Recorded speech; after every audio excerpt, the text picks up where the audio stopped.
What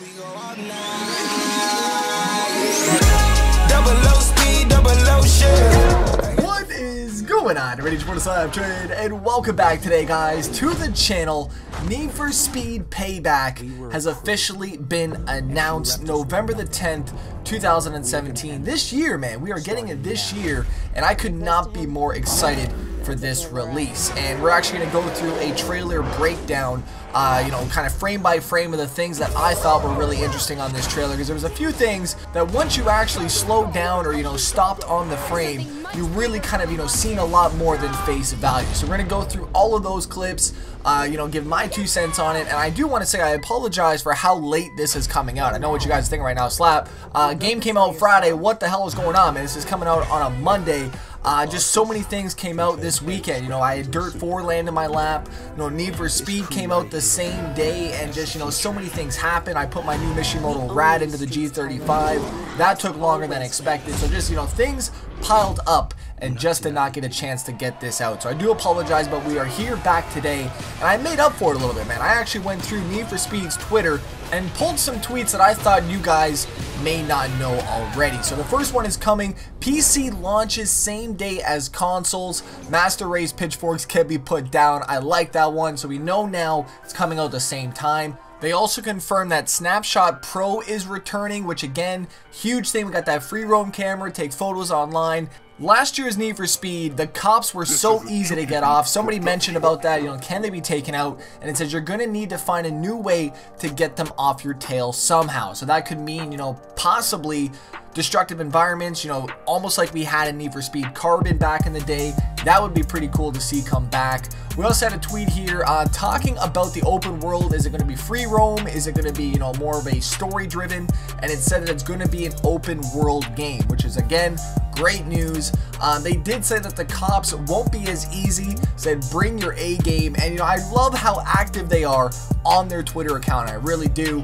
And the biggest thing to me, they said that we're going to actually have early access at the start of November the 2nd to be exact, man. So you need to be an EA access holder to be able to do that. Now, the last tweet that I wanted to share with you guys, somebody asked about the map comparing to the last Need for Speed, and they did say it's going to be bigger, which again, great news. And I don't know if it's just me or not, but I figured I'd throw this footage in here. This is Need for Speed The Run, and a lot of the gameplay that we have seen, or say the cinematics, really kind of relate to Need for Speed The Run, and to me, I am really excited about that.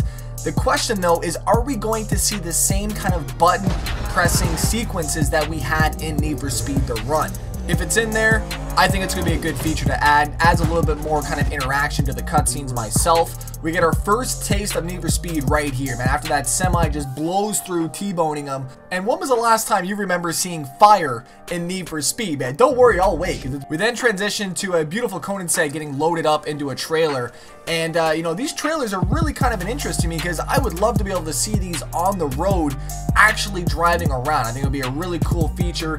And, to be honest, I'm really enjoying the character models presented in this game. The whole story mode, the cutscenes, there's going to be a lot of action into this, and I feel like this is exactly what Need for Speed needs. Now, we are coming close to the most disappointing part of this trailer, and I do believe confirmed, with our second one being featured. G35s are again traffic cars on this game. Not very happy about that. Tried to zoom in on that sign on the top right.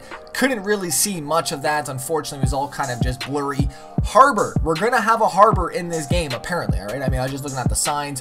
Also zoomed in, Dawson Drive Express on the truck. It's also on the side of it. I just figured, I don't know if that's going to correlate to anything in the actual story mode. Now, EA has been talking a lot about their customization, and we see a good chunk of it right here. We have this Challenger with some fender flares on it, and also some fender mounted mirrors, which I thought was very interesting on the Challenger. We got a bull bar on there, so some big things to expect on this game. I'm really excited for the customization. We get another look here at another G35. I don't know if they're just poking fun at me now, but I don't know, man. I'm just kidding. But I will say, though, that the cutscenes are looking fantastic. And I mean, this is just a trailer. And I feel like they have taken this the best way that they could have, you know, made it almost like an action-adventure style game. And I think that's what is going to really keep everybody's attention all the way through. And I think they've done a fantastic job so far marketing this. And I'm excited to see, you know, what's next to be revealed. Obviously, we've, you know, been shown a lot of things. We have a beautiful 350Z right here. And I mean, they nailed the customization in 2015's Need for Speed. So I mean, I feel that if they just, you know, included everything from that Need for Speed to this Need for Speed, everybody's going to be happy. We also had our first look at the day and night cycle. We also have showcased in front of us 3 cars that are more or less for off-road use. And if you've been following Twitter and their announcements, you know, this Need for Speed is going to probably be, in my opinion, half and half. You know, half dirt, half road. But I'm excited to see what they're going to do with it. Also, you know, we have drag racing coming back into the game, which is huge. We have a Datsun with the damn blower, wheelie bar package. We got a massive just wing. Like, it's going to be the Need for Speed that the people want, I feel at least. You know, they took a lot of notes from Need for Speed 2015 and they listened very, very heavily, I feel. And, you know, I feel that this trailer shows exactly that. I'm excited for it. I just hope that they're not reusing the same physics model as Need for Speed 2015. That is my only hope on this game. We also got a look here at a Chevy Bel Air with a beautiful off-road kit to it. We got the lights, bull bar, off-road tires, suspension, fender flares, blower. You know, the customization I feel is going to be way more present in this one than Need for Speed 2015. We also got a look here at the strip, I feel, and another G35 about to collide head-on with that Mustang. And, you know, I feel that the collisions in this one are going to be very over the top, just exaggerated hits, you know, flying in the air, which I would love to see in the game. You know, add some more entertainment, excitement to it. Now, we also got our first look at the police. They're driving some beautiful Chargers, and the license plate reads VBPD. Now, if you guys want to comment down below what you think the VB stands for, I'll be really excited to read those comments and maybe, you know, talk about that a little bit later on. But we also had a wheelie, man. This Mustang hooking off the line against his Datsun, spraying nitrous as he does it, and obviously confirming that drag racing will be in this Need for Speed. Now, this shot right here pretty much solidifies Vegas. We got the buildings on the left right there. You know, there's casino signs all around the map.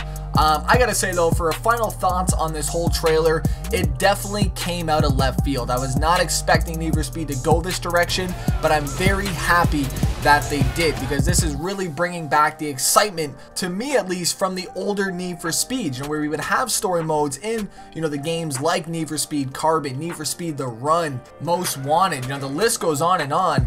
But I definitely like the feel of this. Kind of reminds me of Fast and Furious meets Need for Speed The Run. But the biggest thing though, like I said, is the physics engine. What are they doing? Are they changing it from the previous Need for Speed 2015, which I have said many times I hated? So I'm hoping that they have tweaked those physics some way.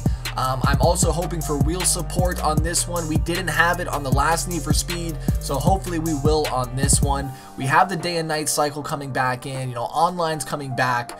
This game is definitely something to look forward to. November the 10th cannot come any faster, man. Let me know your thoughts down below. What are your top 3 features that you want to see in Need for Speed Payback? Leave them in the comments. Thank you guys so much for watching. Don't forget to slap that like button. It's your boy, the SLAPTrain. I'm out. Peace.